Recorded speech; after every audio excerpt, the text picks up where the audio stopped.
2023. I'd like to wish you all a happy and a peaceful new year. Right. This planning meeting is being broadcast live over the internet and will be available to view online now and in the future. We welcome the use of the Welsh language at meetings. I have had no request for people to speak Welsh today, so this meeting will be conducted in English only. Those attending in the chamber, please be aware that you are all on camera and you may be visible on screen when people around you are speaking. And please remember to speak clearly into your microphones. Committee members participating remotely, can you please refrain from using the chat function and instead use the raised hand icon to indicate when you want to speak. And please remember to keep your microphone muted when you are not talking. Thank you. Right, moving on to the agenda. Agenda item 1, attendance and apologies. Neil, do we have any apologies? Thank you, Chair. Yes, we have apologies from Councillor Chris Tew and also Councillor Carl Gordon. Thank you. Agenda item 2, declarations of interest. Niall, could you please ask members in alphabetical order to state whether they have any interest to declare? Yes, thank you, Chair. Sorry, let's get that now.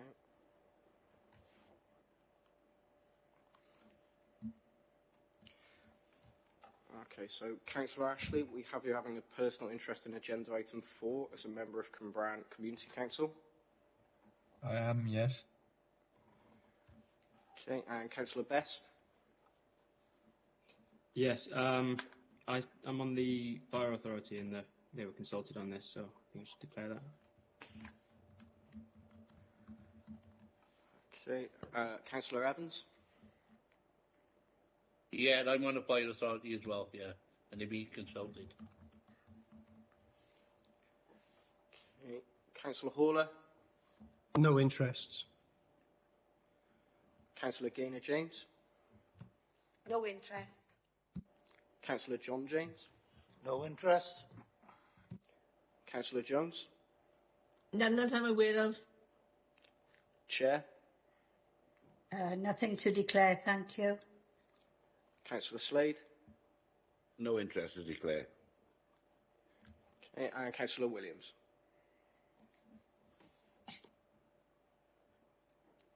Sorry, Councillor. No interest to declare. No interest, okay.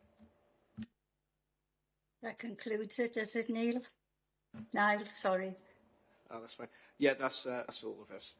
Yeah, thank you, Niall, for that. Right, we move on to agenda item 3, minutes of the Planning Committee on the 8th of December. Now, this needs a slight amendment, and it's on page 5. And it's at the end of the report, item 4.3, and it reads, members approve the application subject to the conditions laid out in the report, with 8 members voting for and 1 member abstaining from voting. It actually should read 10 voting for and 1 against. So subject to that amendment that I've just raised, could members state whether they have anything else to raise in relation to the minutes? If not, I will take them as approved. I can't see any hands going up, so we'll take them as approved. Thank you. Right, we move on to agenda item 4, planning application 22/P/0298/FUL, and it's erection of new homes, open space, landscaping, access roads and paths and associated infrastructure, and is phase 3 of this application. And I'd like to welcome Duncan Smith back to Torfaen as a consultant planner. It's very good to see you back, Duncan. Can I invite you as consultant planner to present the report, please, Duncan?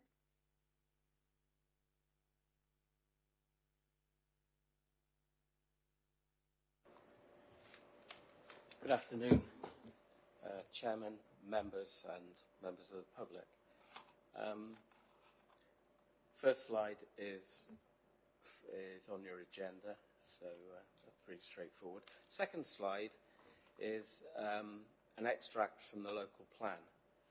This site is allocated in the local plan for housing, 350 houses, as you'll see at the top of the slide. It's been developed so far in 2 phases. Phase 1 on the brownfield part of the site, and my cursor's circling that at the moment, was for 219 houses. Phase 2 here on this part of the site was developed for 108 houses, and the current site, the one subject to the current planning application, is basically in this corner here. If we move on to the next slide, it'll become more apparent. This is phase 2.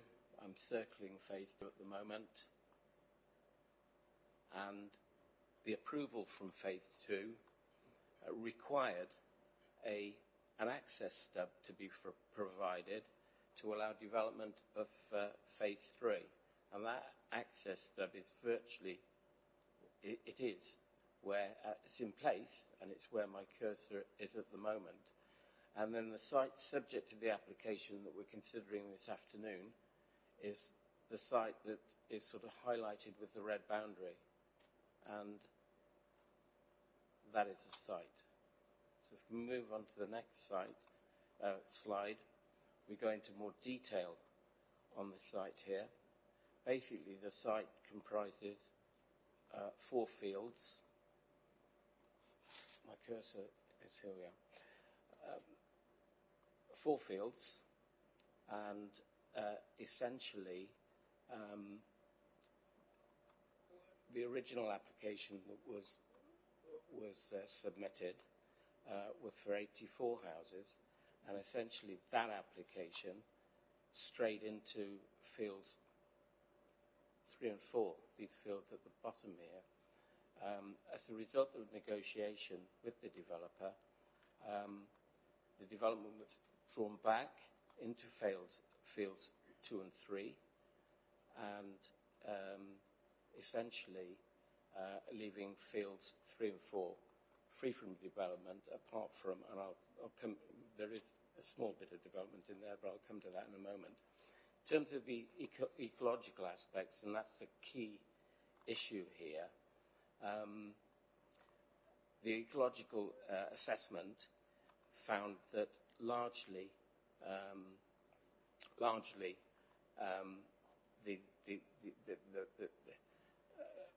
the ecological interest due to no management, not mismanagement, but no management, was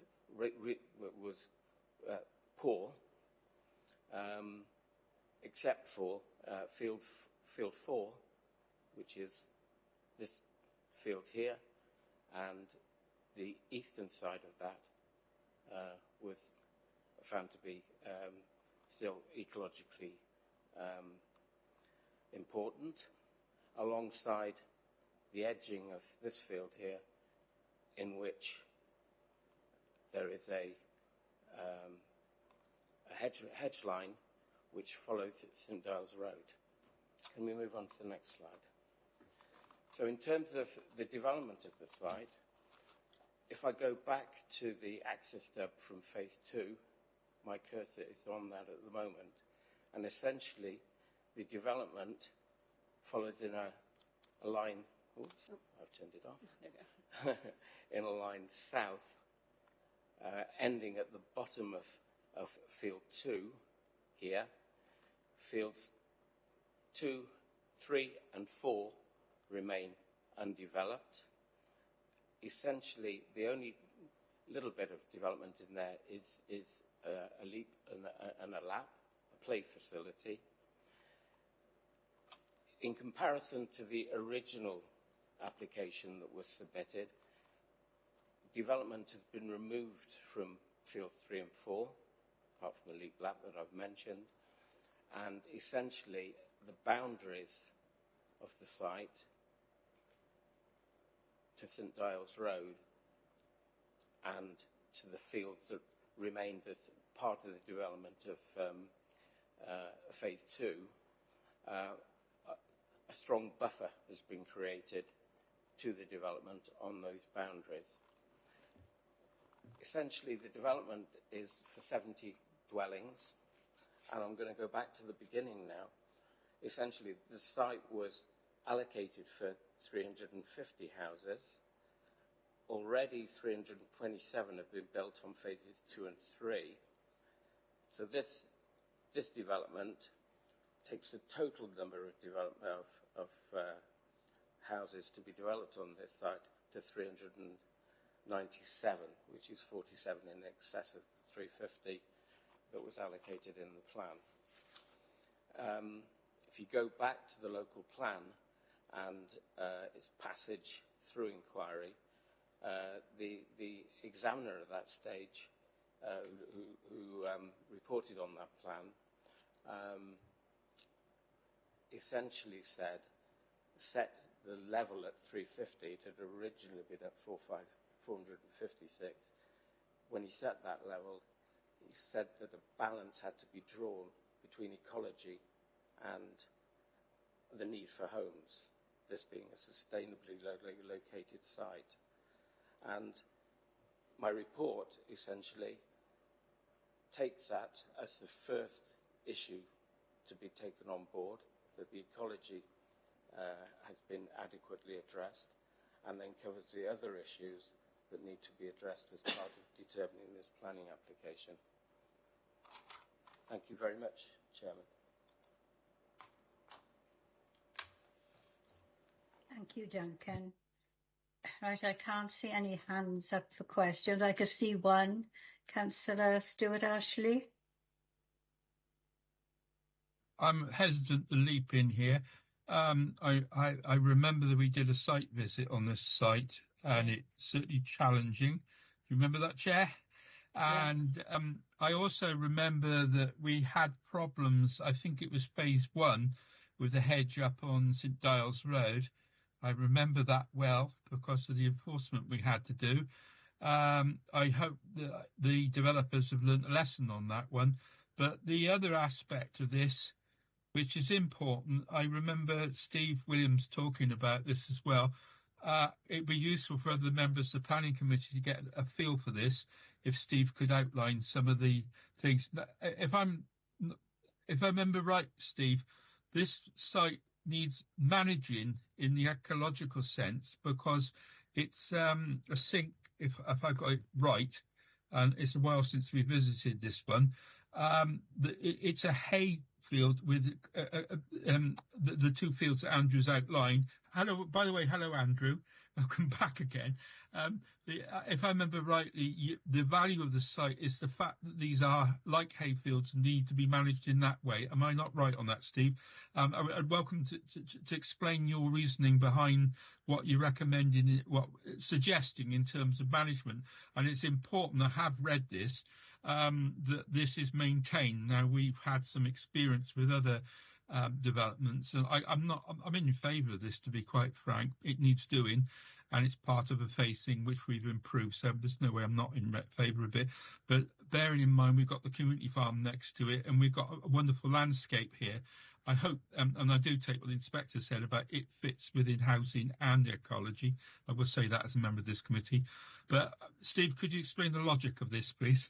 Yes. Would you come in, Steve, please? Yes, thank you, Chair. I think Duncan has touched on it really well. I think the whole site is designated as a sink, a site of importance for nature conservation, but was designated a long time ago. With the passage of time and without appropriate biodiversity management, sites tend to lose their value. And I think that's a case. That's the case in this example, with the exceptions of what Duncan's pointed out, the Field 4, and certainly the hedgerow adjacent to St Giles Road. I think we've probably got, in terms of its biodiversity value, we've probably got a fair deal out of this.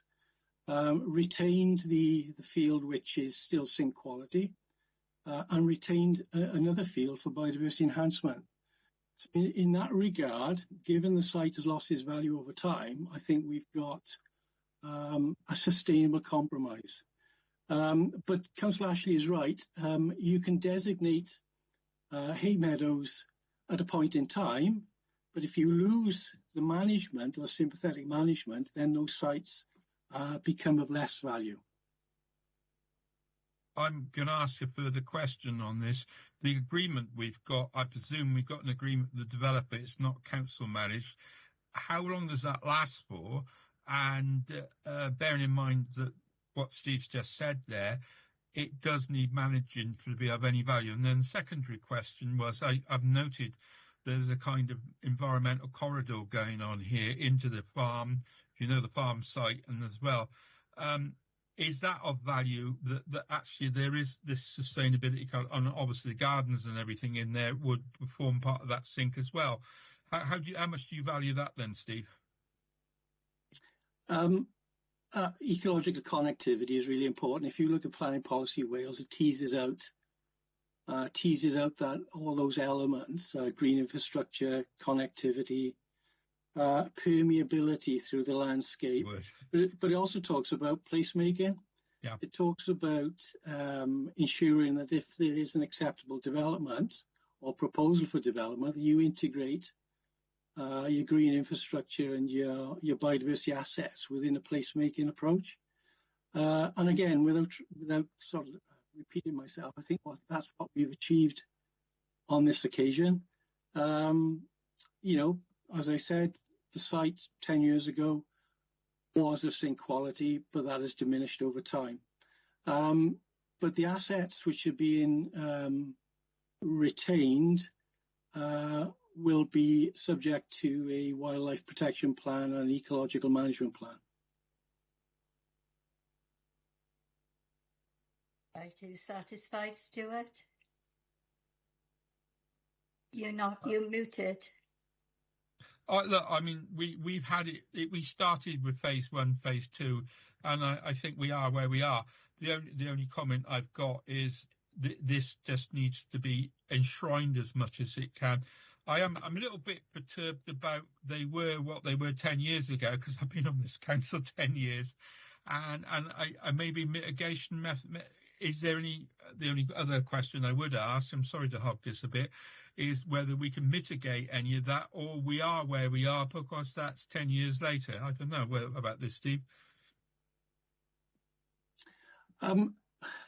That's a difficult one. We can't. Sorry about that. we are where we are, and yeah. We can't justify mitigation for a site or part of a site that has a low ecological value. Yeah. We can ask for enhancements, and we can ask for the retention of key features, which is what we've done. And we've got enhancements through the inclusion of an additional field. So there's not a great deal ecologically we can do about the fields which have lost their value. We are where we are, and we have to accept that. And we're making a decision at this point in time, not a decision based on what the habitat was 10 or 15 years ago. Thank you. That's so, brilliant. Yeah. Right, thank you. All right, now, Stuart. That's lovely. Right. The next question comes from Councillor Alfie Best. Thank you, Chair. I understand that in phase 1 and 2, they pay a sort of management fee for the recreation grounds. I'm just wondering if this would be the case for the recreation applied for here, or if they'll expect the council to adopt it. Right, thank you, Alfie. Perhaps Duncan could answer that. Yeah, if you go to the 106 section, you'll see there's a roof tax there for the recreation facilities. Right. Okay, Alfie? Right, thank you. The next one we got is Councillor Steve Evan. Steve? Thank you, Chair. The first thing is, this area has been prone for existing flooding. What mitigation circumstances we put in to make sure this area is not suffering with severe flooding again? Because, you know, you're adding an extra development now with a greater strain on the drains and all. That's the first bit. And because of the extra housing, what extra strain is it going to put on the educational attainment within the school in that particular area? Right, thank you, Steve. Duncan, could you come in with the answer to that, please? Yeah, in terms of the flooding, this site isn't prone to flooding. If you look at the report, and there's no objection from drainage. It will be subject to a full SUD scheme, of course, sustainable urban drainage scheme in any event, because the runoff that will be created by building on the site. In terms of education, you turn to the education section there. There is capacity in the local schools, so in this instance we couldn't request a contribution in terms of education. Okay, Alfie? No, it's me, I was. Oh, yeah, sorry. I haven't changed that much, Norma. If I can come back on the flooding, this area has had numerous years of problematic flooding. That's the reason I brought this up, particularly on the outskirts of this development. There's been real issues with lots of flooding. I've known that myself because I've seen it personally, so that was the reason I raised that. I think this is phases 1 and 2, and I think I was still working here as a normal officer at that time, and the flooding there was created by the development of the site, and measures were taken to sort that out. So the site isn't inherently subject to flooding, and hasn't been, but as a result of the development and issues that arose out of that development, there was flooding on Green Meadow Way, in fact, which was resolved, if that answers your question. Yeah, no, that's fine. All I was asking, I didn't know with the new development going on there, it was now going to put more pressure on that, you know, the system of drainage. That was what I was trying to elaborate on.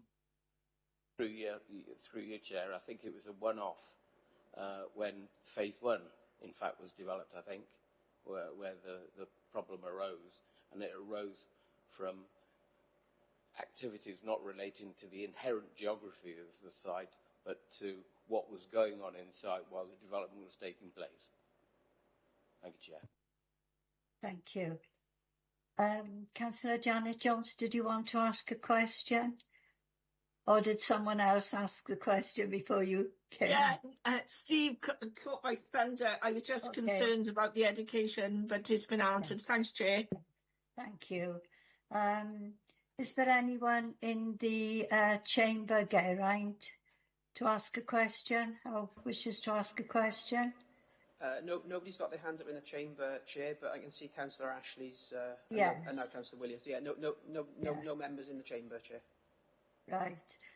Can I take Councillor David Williams first, because Stuart has asked some questions. So can you come in, David? Thank you very much, Chair. I suppose I should declare an interest simply in that I used to work on this site in the past with the Police Training College, but I don't think that's either material or whatever else.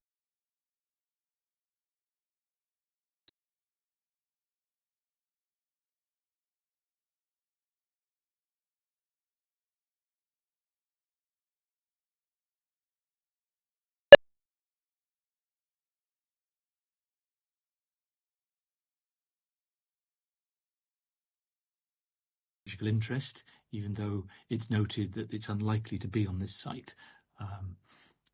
Is there an opportunity then for reporting that and an intervention to classify and look at materials, given that this will be an opportunity of excavation? Right, thank you. Could you come in now, Duncan? Yes, thank you, Chair. On the original development for 80 houses, where the development strayed into Field 4, I think, a condition would have been required by the Archaeological Trust. I think Pennywayne Farm was on this site. It's no longer on the site, but one of the adjacent roads is named after it. Pennywayne Road is named after the farm that was there, or vice versa. I'm not sure. With the drawback of the development, the Archaeological Trust came back to me and said that they didn't want a condition now because it was very unlikely that there would be any effect. I, in fact, wrote to them just to clarify. It was a bit unclear, the letter. I wrote to them, and they came back to me a couple of days ago to say that they were happy that no condition be attached on this, but they have made the point that in the letter that the developer should be aware that if he comes across anything of interest, it should be reported. Thank you. Right. Thank you. Councillor Stewart-Ashley, would you like to ask a question now? Yeah. I did ask the question of the other two developments, and this is sort of halfway down, if not at the bottom of the hill, regarding active travel and public transport. It's not a natural site for it, but the link, looking at the over pandemic and 10 years on, if you like, about how you access town. I mean, it's walkable as well, this one. So I'd be interested. I haven't seen an appraisement in here of the active travel routes for this. The obvious way is down through Old Cwmbran, down the St Giles Road, and it's a nice ride down there on a bike or walk. But then that raises the question about access issues. If you want to go down, some experience of this from Pat Bates and Co, about how you access Old Cwmbran Village and how you go down there, and what I was trying to look something in the report on this, to be honest. On all developments should be permeable in terms of walking and cycling, and public transport access. It'd be really interesting to hear Duncan and road boys on road people on how we access this and whether this is built into this. Thank you, Stuart. Duncan, can you answer this, please? Yeah, thank you, Chairman. This site was actually allocated back in the noughties because of its sustainability, its proximity, not only to Cwmbran Town Centre, but the facilities in Old Cwmbran. You're right about this section of the site is not ideally located in terms of the buses, and it's down a hill. You're right. There are footpaths from the bottom of the site into Old Cwmbran. In fact, there are two footpaths on the site which are mentioned in the report, and the St Giles Road that you can walk down to the site. You do face, as you do in all South West communities, gradients whether you're going down or coming back up. They're there. But I think the site is largely a sustainable site. It's got very good linkages to local facilities, and walking distance. I walked up there from Old Cwmbran to look at the bottom of the site there, and you can get up there. I'm 71. You can get up there in 10 minutes. So I think it's sustainably located. Apart from the problems I've mentioned, the fact that this is the tail end of the site from where the buses are. Thank you, Chair. Thank you for that. I can't see that you're not incorrect on that one.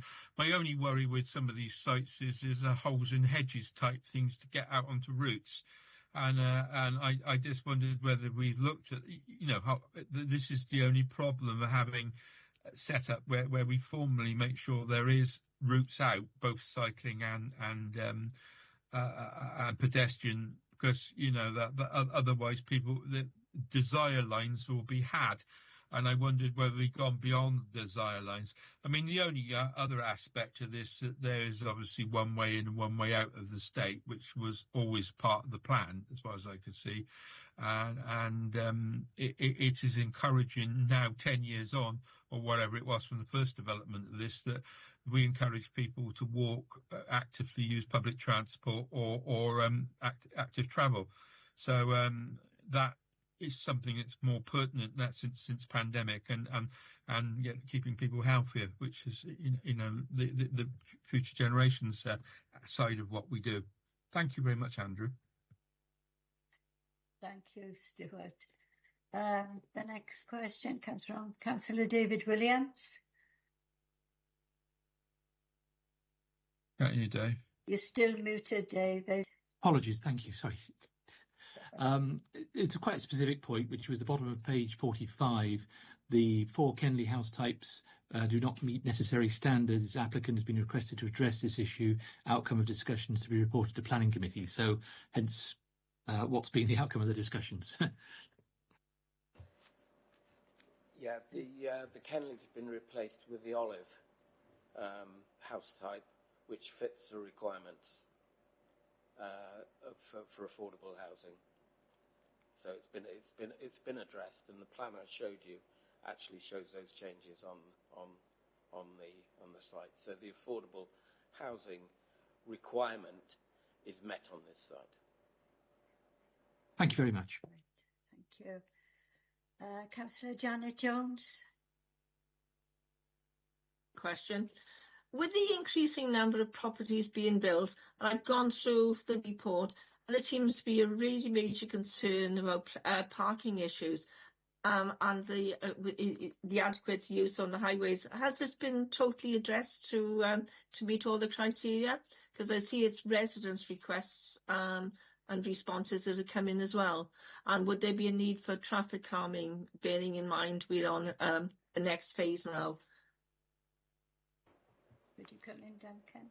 I'll take the parking first, Chair.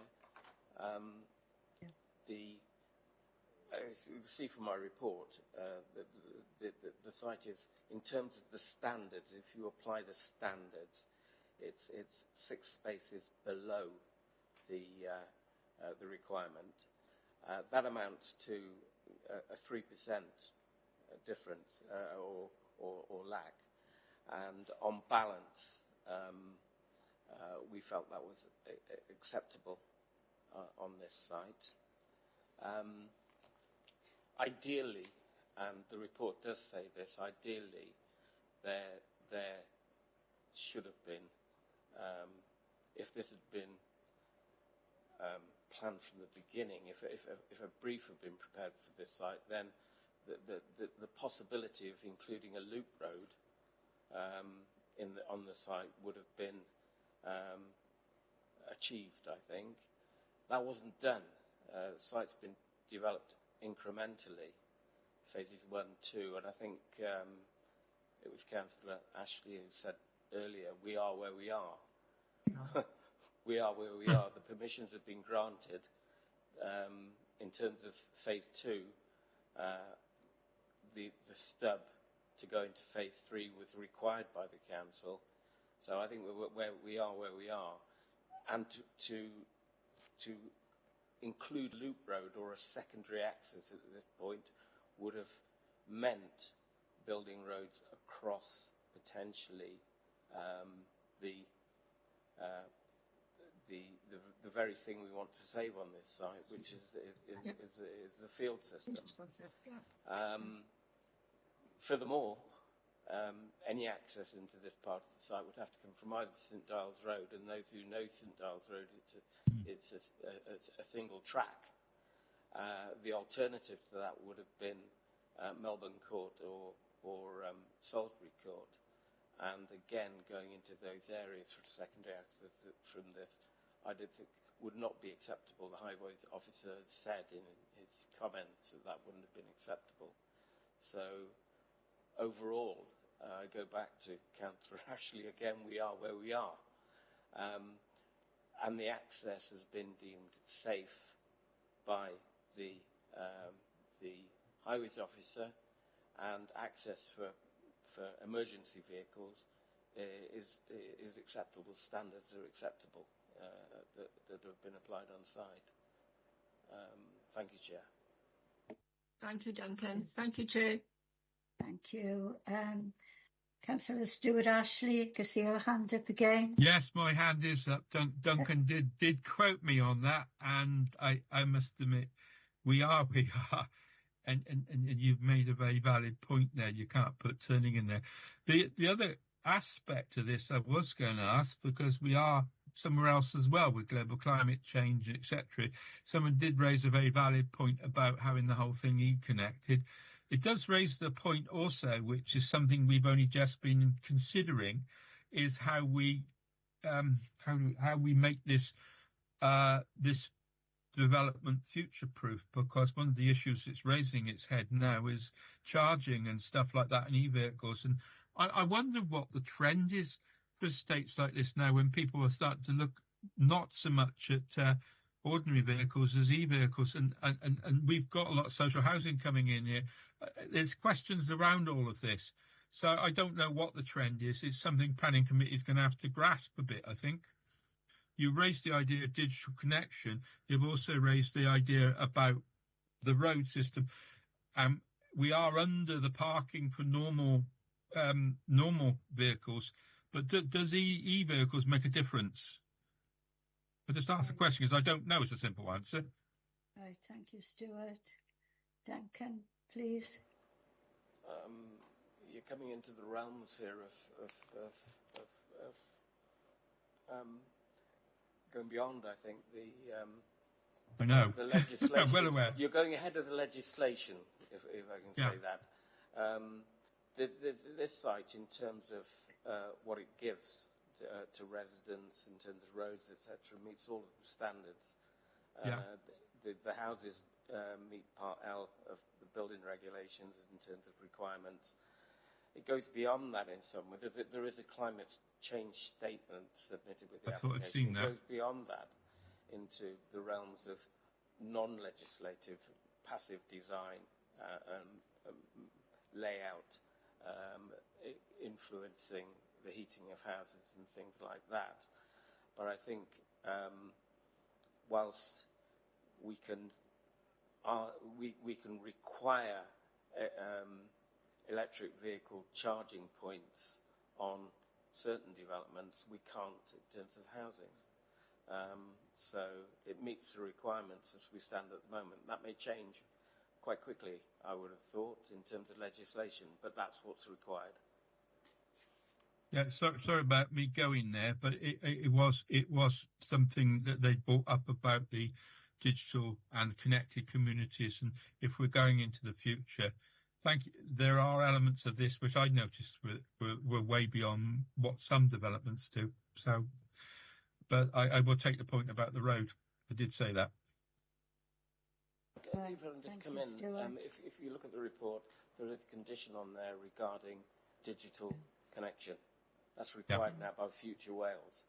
Yeah. So there will be digital connection in terms of the properties that are on here.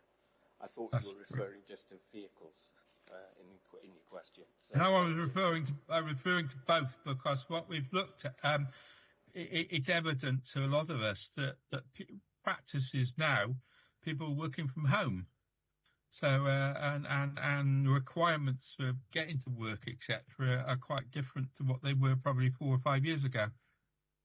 You go to other estates and you get that flavour as well. Certainly in my ward.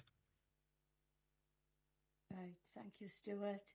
Right, I can't see any other hands up. Any other questions? No? Oh, Councillor David Williams. It's more of an observation, Chair. It was given the situation that we find ourselves with housing demand. It's pleasing to see that 30% affordable housing on this site, which is much needed. Yes, yeah, I agree with you. 30% is a good percentage of these homes that we do need badly. So, no other questions? So can I ask a member to move a proposal? Can I move, please, Chair? And I'll second it. Yeah. Thank you. Right, thank you. It's been seconded. Right, Geraint, could you please ask members in alphabetical order to state whether they are for, against, or are abstaining? Thank you.